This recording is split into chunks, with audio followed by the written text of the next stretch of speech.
Episode 241 of the Bevan James Eyles Show, an interview with Bill C. Potts.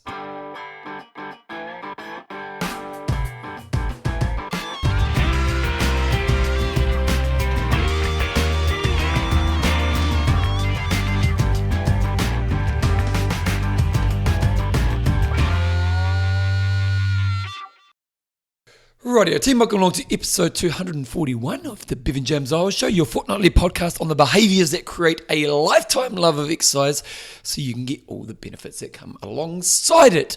Today I've got a great interview. A man by the name of Bill C. Potts.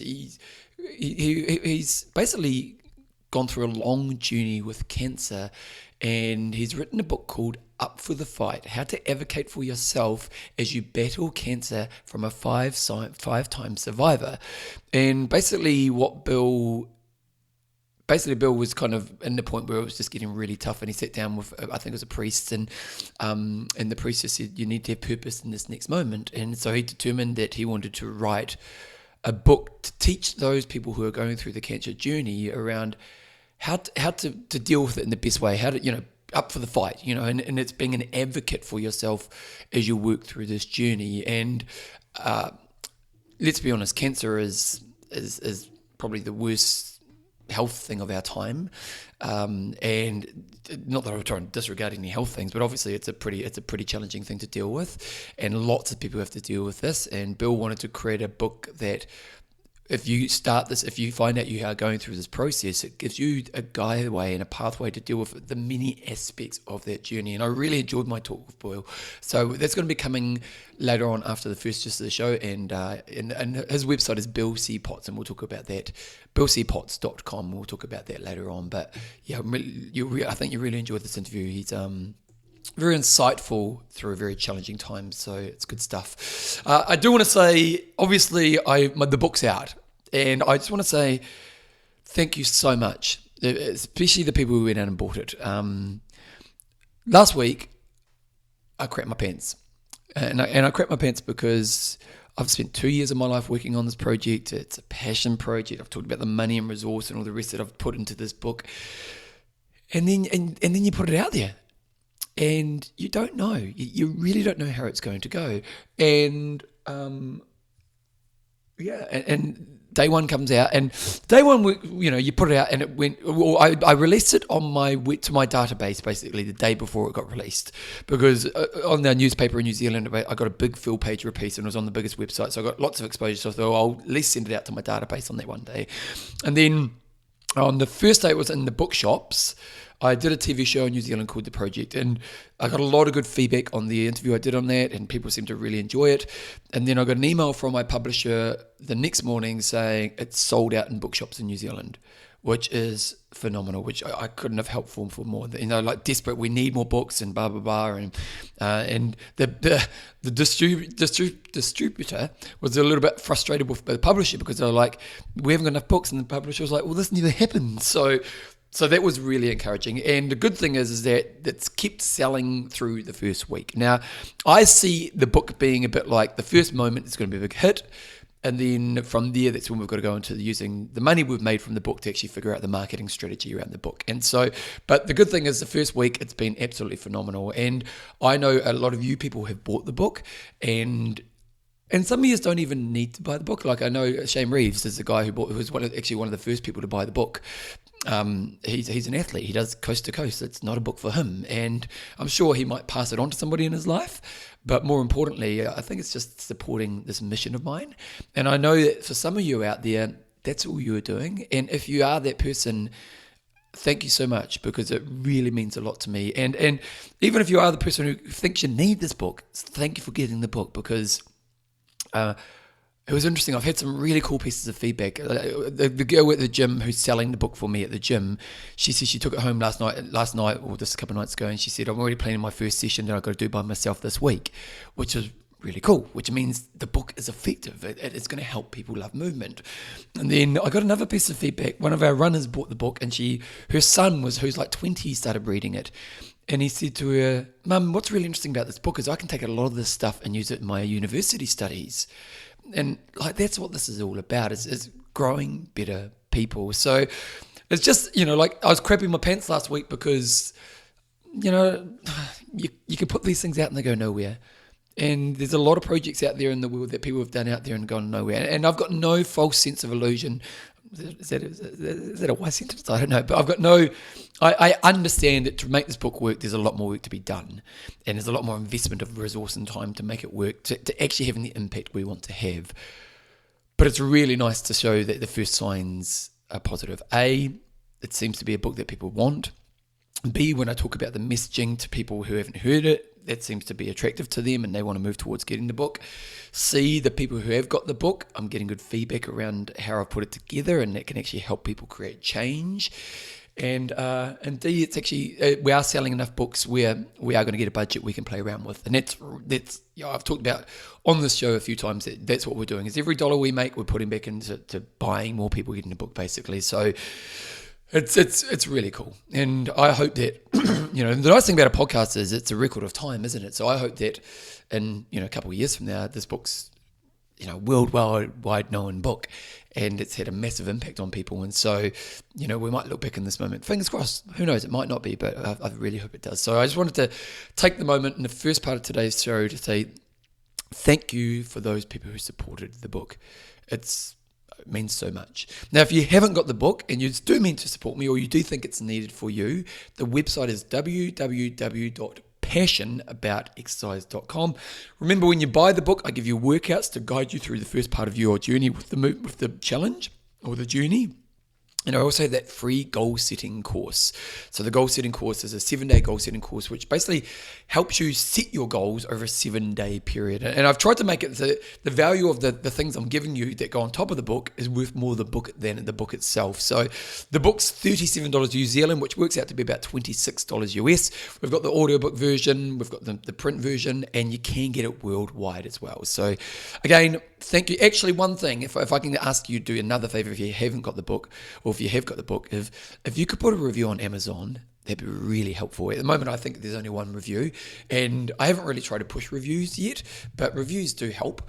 Obviously, people who go on like an Amazon, and admittedly, I'm not really trying to push the book on Amazon. I'd rather people buy it through the website because basically we make more money, which means we can have more money to market and so on. But by putting reviews on Amazon, obviously when people go on Amazon, they're going to see it and they're going to think, okay, maybe this book is for me. So if you have a minute of your time, jump on Amazon, do a review about the book. And obviously, if you can make it really positive, that'd be really great. Anyway, so I just want to say thank you for that, because I really do appreciate.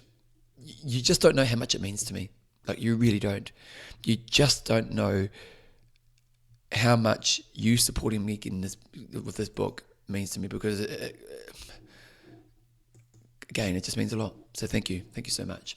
Now, I want to say before we get into the interview with Bill, I just want to say a massive thank you to the patrons of the show. These are some of the people who give some of their hard-earned money my way each time I do an episode of the show. And when you do become a patron, you get a cool Bevan James Eyles Show nickname.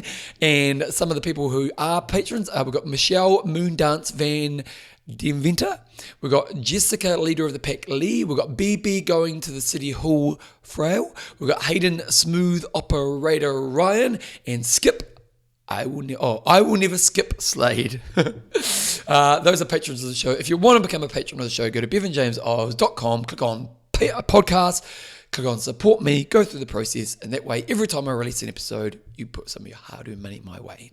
Anyway, let's get into the interview with Bill C. Potts.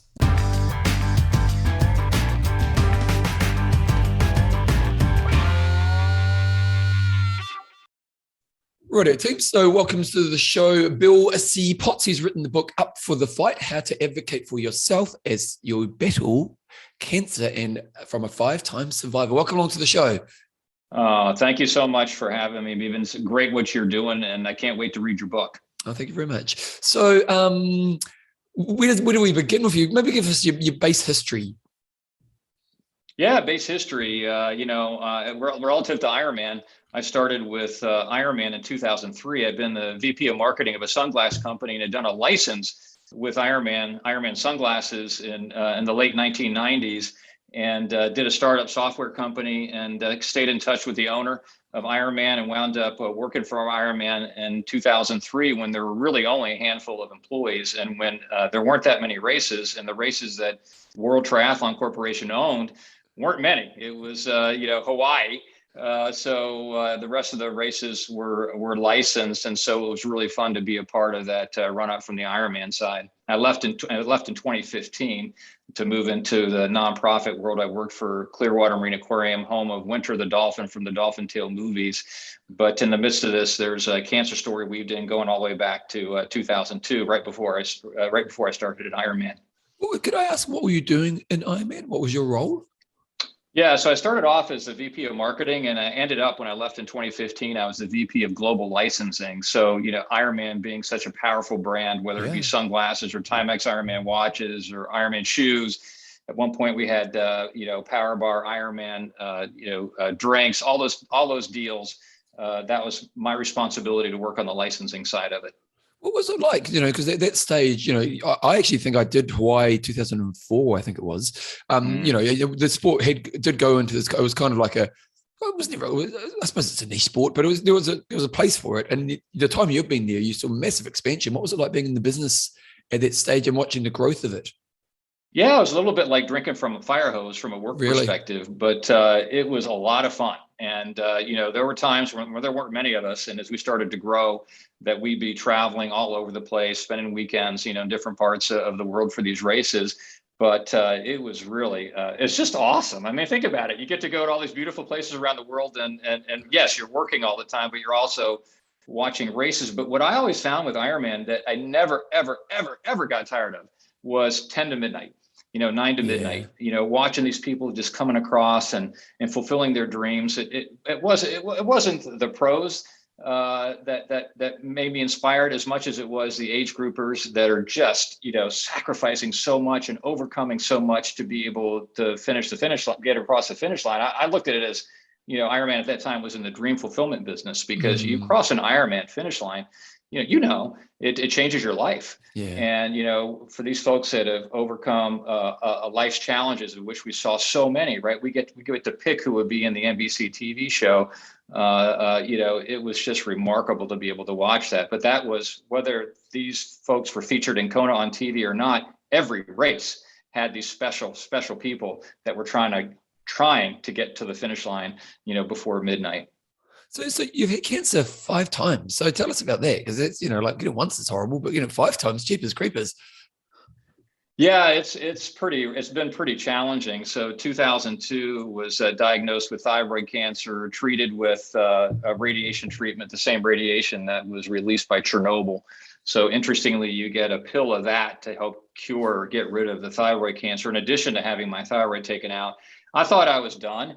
And then in 2008, now I'm a number of years into Ironman, I was diagnosed with stage 3 lymphoma, which is a blood cancer. And so I knew at that point I was not done, because my particular type of lymphoma is not curable. So it's going to keep coming back. And so it did in 2014, 2019, 2020, and in 2020, on top of the lymphoma coming back, I also had prostate cancer. So survived 5 times, 6 already in progress, but we're going to wait and see on the prostate, and then kind of trying to get ready for when the lymphoma comes back again, and potentially as soon as a few years.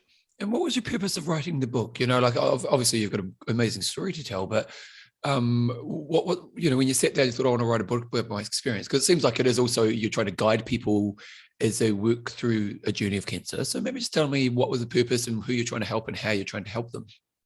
Yeah, it happened on September 17th, 2020, when I had a tumor removed, which was cancerous from below my hip. And I was in the recovery room. This is during the COVID pandemic. And so I couldn't have anybody in there in the hospital.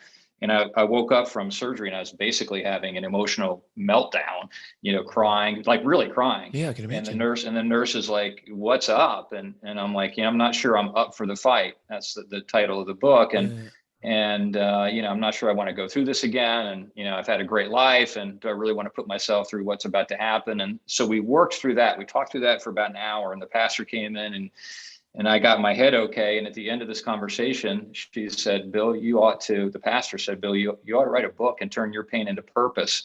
And so I said, okay. And so I committed to do it. And in particular, this book is What to Expect When You're Expecting, but for cancer.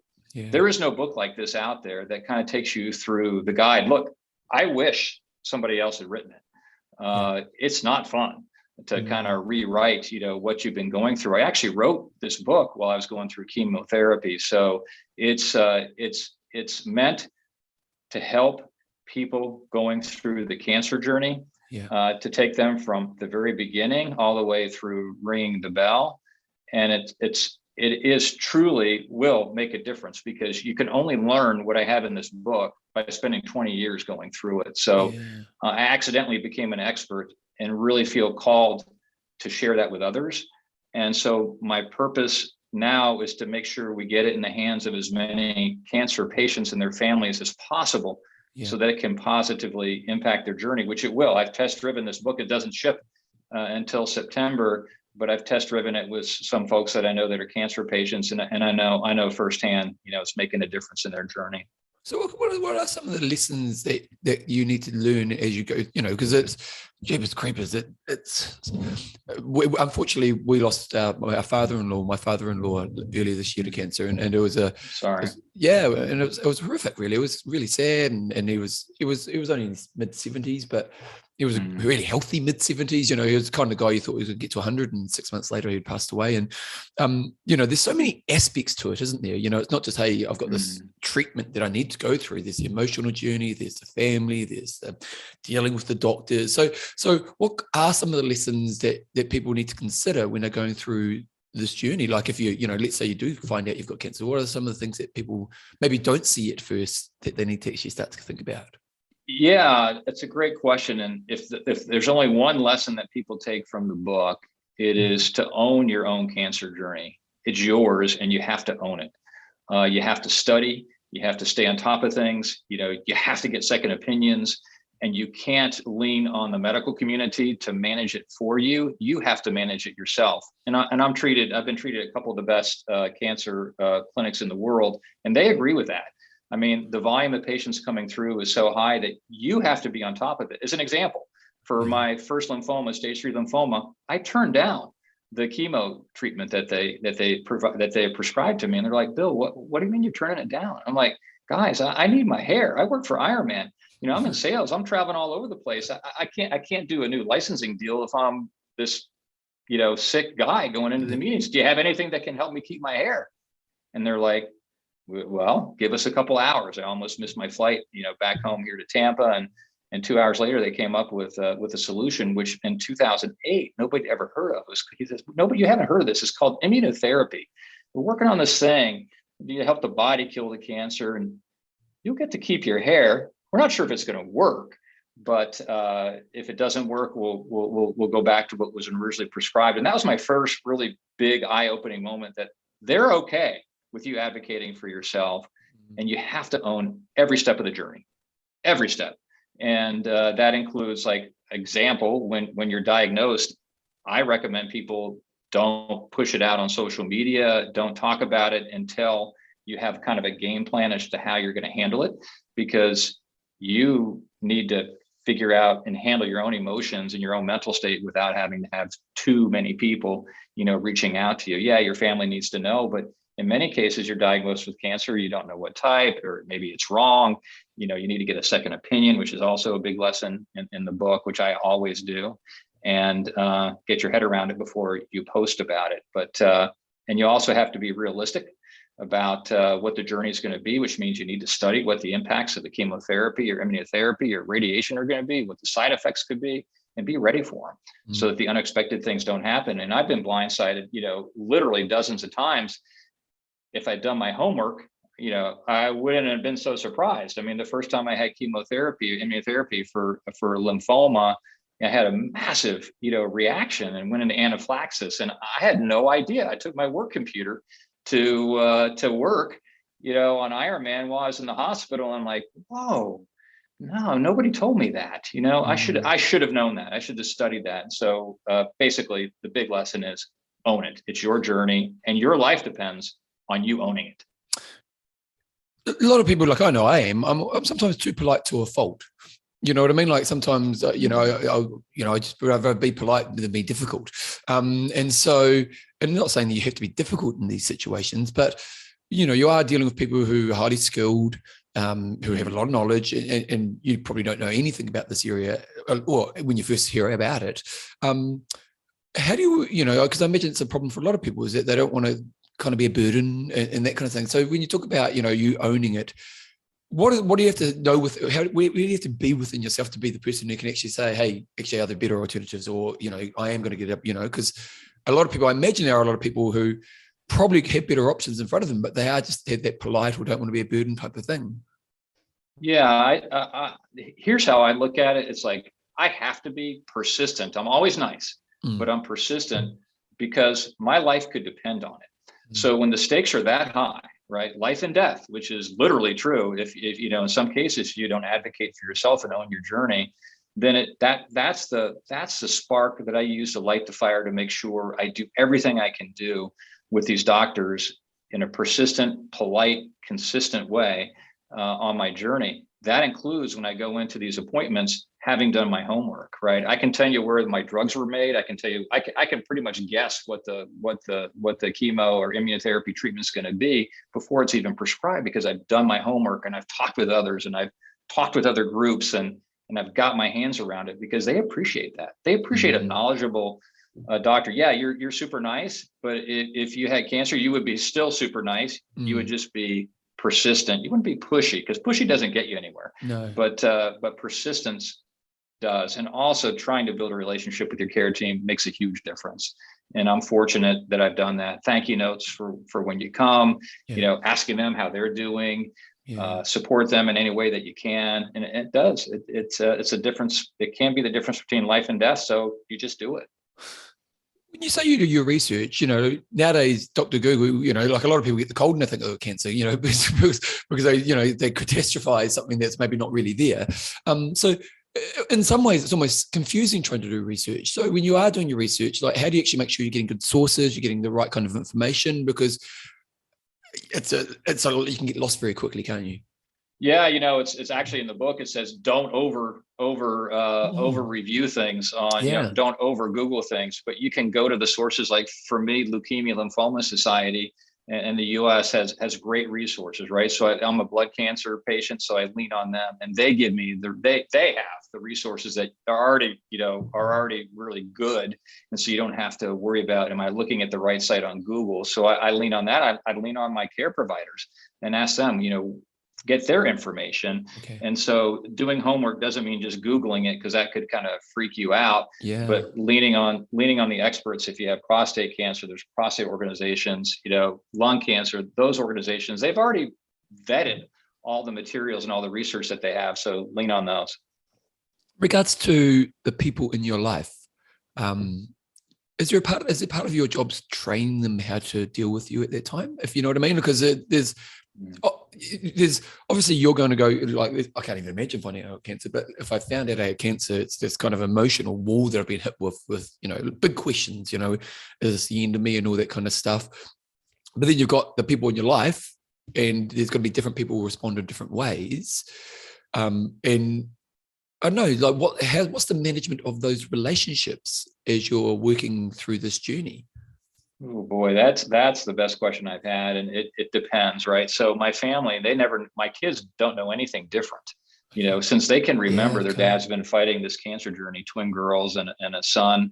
And he's done a couple Ironman 70.3 events, but it's really challenging. So for them, when they were younger, I didn't let them see me sweat, right? It was still positive. Life is normal, the best I could be. As they got older, and particularly this last version that I'm kind of still going through, because I'm still immunocompromised from the chemotherapy, even though it's been over a year since I had it. They kind of woke up as they got older, and they're like, oh, geez, this is serious. And so we just kind of, it kind of inherently brings us closer together all these years. But I can't say when they were little, we talked about it much. But as they got older, a little bit more. I learned so much in the chapter that they wrote in the book Oh, really? about their journey. So interesting. With friends, um, there's only a small group of friends that really are dialed in on, what I've been going through, because it's not something I really prefer to talk about, which is ironic considering now I'm writing a book. The whole world's going to know. Yeah, and I'm on a podcast talking about it. But the friend thing is, it's challenging, but probably the best lesson I've learned from the friends thing is, don't have too broad a circle of people who know the inner dealings of what you're going through. As a patient, try to be as positive as you can be with them so that they don't get freaked out. But probably the best thing I've learned is, if they ask to help you, let them, because it makes them feel better and makes them a part of your journey. And it is really super cool. But actually, even bigger than that, the thing I learned, which I never did before, if I tell my friends I love them. Even my guy friends, the close ones. And I had never done that before, but I'm like, geez, what if I don't get to do that? Right? What if I don't get to say it? And I do love them. So I tell them, they tell me back, and it's been magic. Could I ask the idea, when you think of the people in your life, you kind of stick an identity on them, and it's kind of these lead-in questions. Like one question I got when I was doing Ironman was, "How's your training?" People knew I was an athlete, and the first question I tend to get was, "How's your training?" And because we kind of have people in these 3 or 4 boxes that we mainly see them in, and so our lead-in questions are based around that. When you're going through cancer, or if someone knows you have cancer, do you often get, "How's the treatment going?" Or and how do you make sure that's not the only way people see you?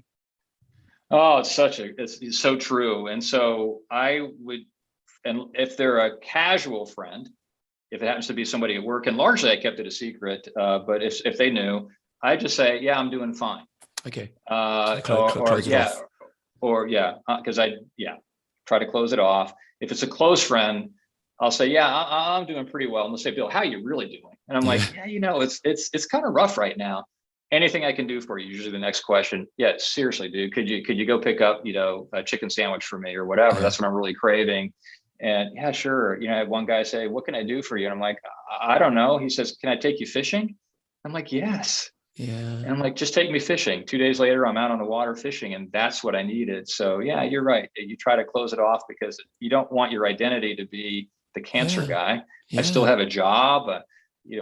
Honestly, until I spoke at Ironman Texas in front of the welcome banquet when I was racing Ironman Texas 2011, 3 years after my diagnosis with stage 3 lymphoma, Kevin McKinnon, who also a great athlete, but who wrote for Ironman at the time, he didn't even know.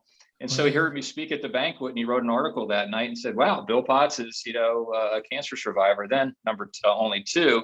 But it was hard to even talk about it. And I wouldn't even do the banquet until one of my staff says, Bill, you have to get up there and tell your story. It's really cool. I'm like, okay. And on that front, when you're going through treatment, because for me, I'm a hardcore exerciser. I love exercise. I have one day off a week, but I'm not going to exercise every day of my life, really. But then in moments when you're going through hardcore treatment, obviously there's aspects of yourself you can't be.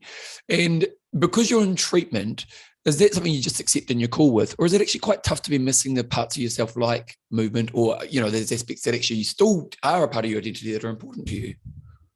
Yeah, it's actually really hard. I really miss it. I mean, running is my therapy. That is how I handle all the stress. And when you can't run, it's a real challenge. And I have tried to walk during this last treatment, which was just really, really difficult. But even then, some days I just couldn't even, do a walk around the block. And because your body starts to change. You get this thing called chemo belly from the chemo. You're gaining weight. I'm taking naps all the time. It was brutal. Yeah, it was brutal not to be able, because I'm known as, I'm an athletic guy. Yeah. I'm not good at any of it, but I love it. And, it's hard on the identity. And I think the book was really good therapy in the sense when I couldn't exercise at all, I was writing the book when I could. I mean, there's days and weeks I couldn't write it because I didn't feel good enough, but when I felt good, I was writing, and it was kind of pretty good. I mean, in a way, I was writing the chapter on the dying piece, and I all of a sudden I had my heart rate goes through the roof. I get dizzy. I call my wife. I'm like, something's wrong with me. I lay down. She she checks my blood pressure and she goes, "What were you doing?" I said, "I was working on the book." She goes, "Were you working on the dying part?" I'm like, "Oh yeah." It was just that kind of stress that set things off. Yeah. And I think one thing that's coming across is that actually having a purpose, even when you go, because I think what you're talking about is that when you talk to that priest, that they gave you a purpose through this moment, because you were kind of in this moment where it's like, actually, I've had enough. And, which is a horrible moment to confront, but it's like, this is too hard. And then to even have a purpose in a tough moment is still really important. Yeah, it's so true. And I was so lucky that I had a publisher that was willing to work with me on this journey. And I had an editor that was basically on call for me when I felt like talking to her. And the publisher are the only ones in my life that have ever really been through the behind the ropes look at what I'm going through, because we would have calls often, and they knew what I was going through on the journey as I was going through the chemotherapy and immunotherapy, even more so detailed than my family knows. Because again, back to how do you handle your family? You don't tell them everything. Yeah, you got to protect them a little bit, don't you? Yeah. What's it like to face your mortality? Like I remember my dad said to me, my parents are quite young considering my age, but my dad's only 65 now. And I remember he just said to me once, and touch wood, that we had no sickness with my parents, but he just said, you kind of get to an age and you realize there's an end, and fingers crossed it's another 30 years away for him. But, like when you hit with something like cancer and there's potential for death, and a lot of people do die. So, I don't know what the percentage is in comparison to people who get it who die, but you do have to confront that. And I don't know, what's that like? Yeah, first of all, I have a goal for how long I want to live, which is 93. So at Ironman Texas, I raced with 93 because, I worked for Ironman. I could pick my number. Got some perks. I had an Ironman 70.3. I was supposed to beat my son in Ironman 70.3 Florida, and my cancer came back. And so he raced with my number 93. So I do have a goal. Yeah. I know that goal is going to be difficult to achieve with incurable cancer because the cancer smartens up. But I didn't realize until 2008 when I had the reaction, the anaphylaxis, when it was really life-threatening reaction for the first chemo.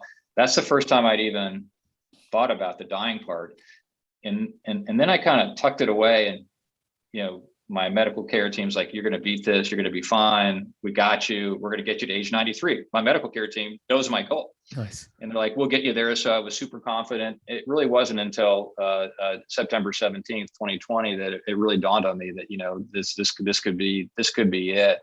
My faith is super strong. My attitude is generally super good. But it's a heavy thought, knowing that, this thing could catch you, but you have to lean on I lean on my faith for that, lean on my family, for that. And it really gives you an additional sense of gratitude for each day.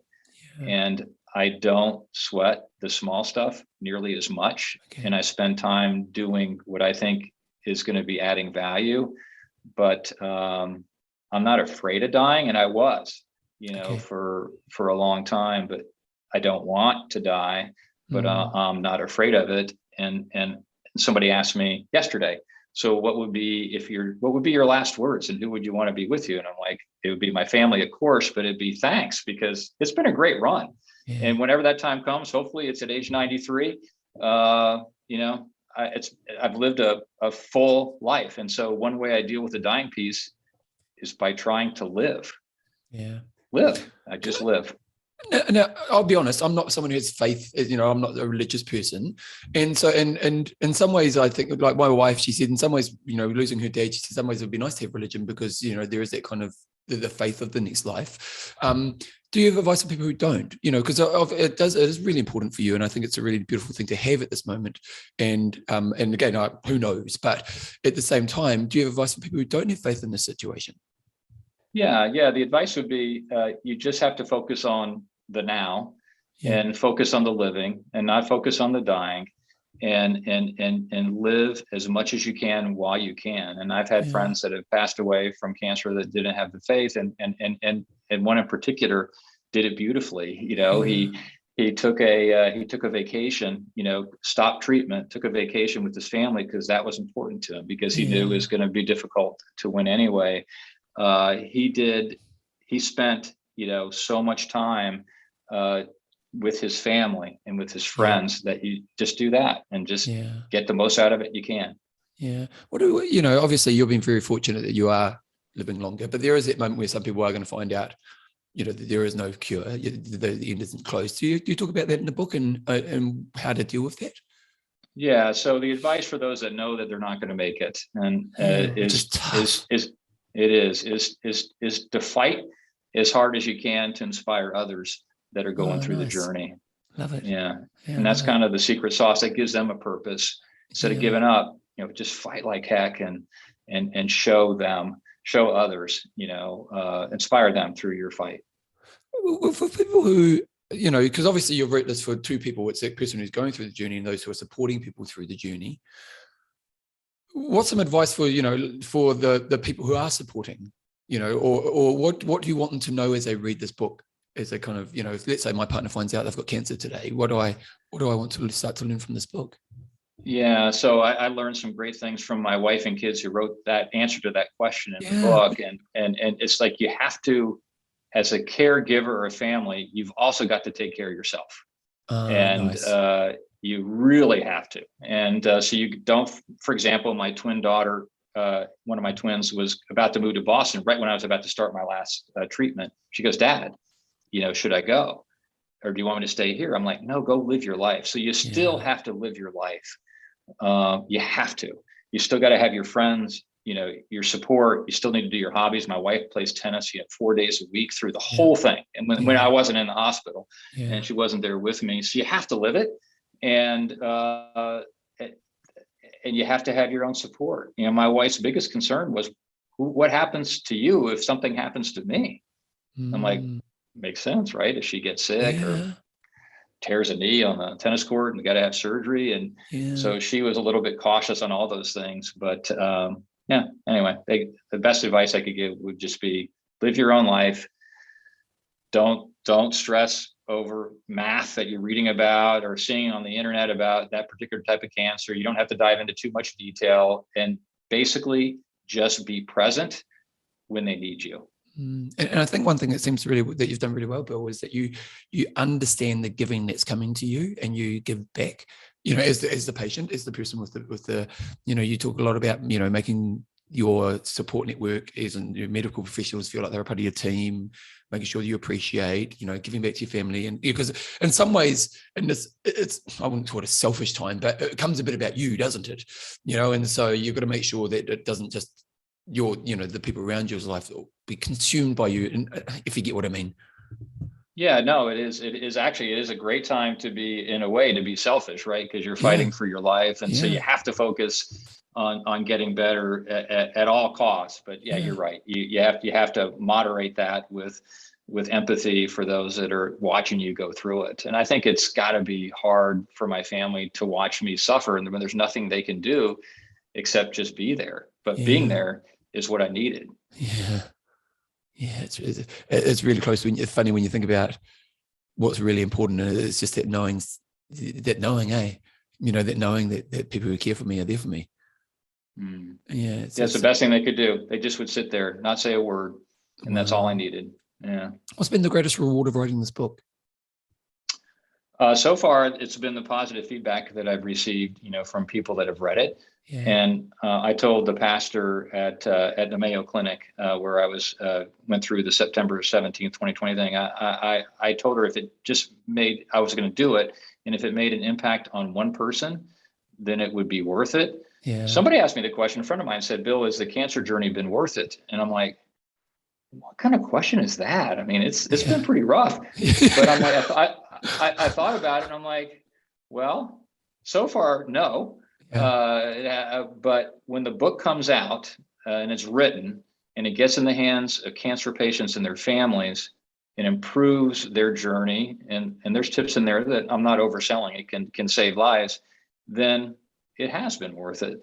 So the answer to all this journey is being able to use my journey to help others, and it's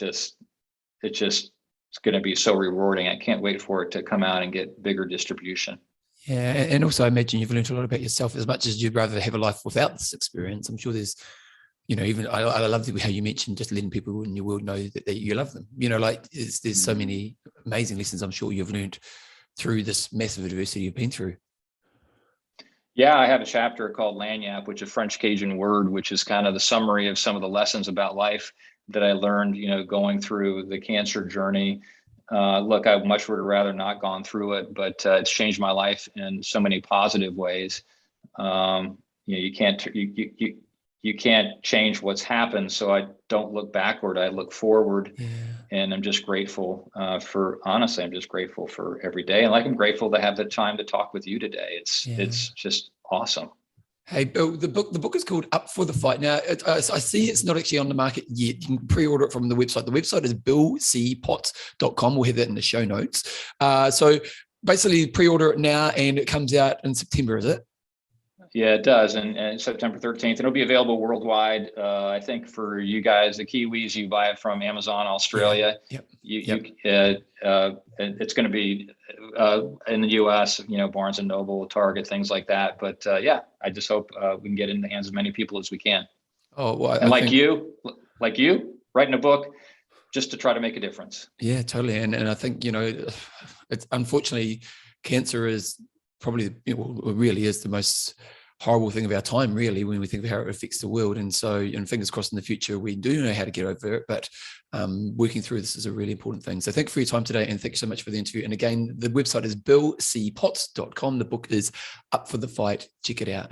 I think it's a pretty important book for many people out there.